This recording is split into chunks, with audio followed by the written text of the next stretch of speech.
Je crois qu'il vient de prendre feu. Son cœur est en feu. Les médecins étaient terrifiés et paniqués. Heureusement, l'interne éteignit rapidement les flammes avec du sérum physiologique.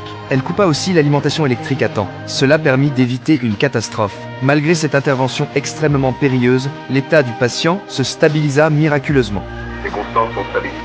Lorsque le médecin expliqua le déroulement de l'opération à la famille, il pensait que l'homme serait furieux. Mais contre toute attente, celui-ci éclata de rire.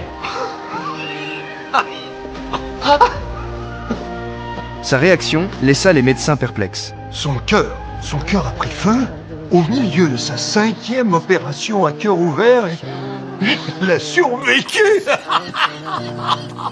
Son comportement paraissait particulièrement étrange. En réalité, il vivait depuis longtemps sous les reproches constants de son épouse. Peu importe les efforts qu'il faisait pour prendre soin d'elle, il n'obtenait jamais la moindre reconnaissance. Il n'avait même jamais droit à un mot de réconfort. Un jour, sa femme fut victime d'une crise cardiaque soudaine. Il pensa alors qu'elle allait enfin être libérée. Mais elle survécut à cette opération extrêmement risquée. Non seulement cela ne changea rien, mais elle se montra encore plus méprisante envers lui. Même après des dizaines d'années passées à la soigner. Au moment où les médecins l'examinaient, Que faites-vous?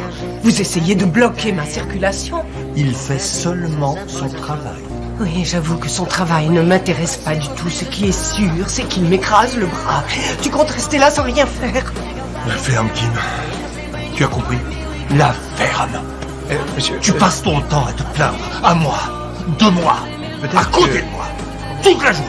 toutes ses émotions refoulées finirent par exploser. Sa femme entendit pour la première fois ses reproches violents. Submergée par l'émotion, elle perdit connaissance. Lorsque le médecin lui annonça que sa femme avait une nouvelle fois survécu par miracle, il prit enfin la décision de partir. Vous lui direz, dites-lui qu'elle survivra sans moi.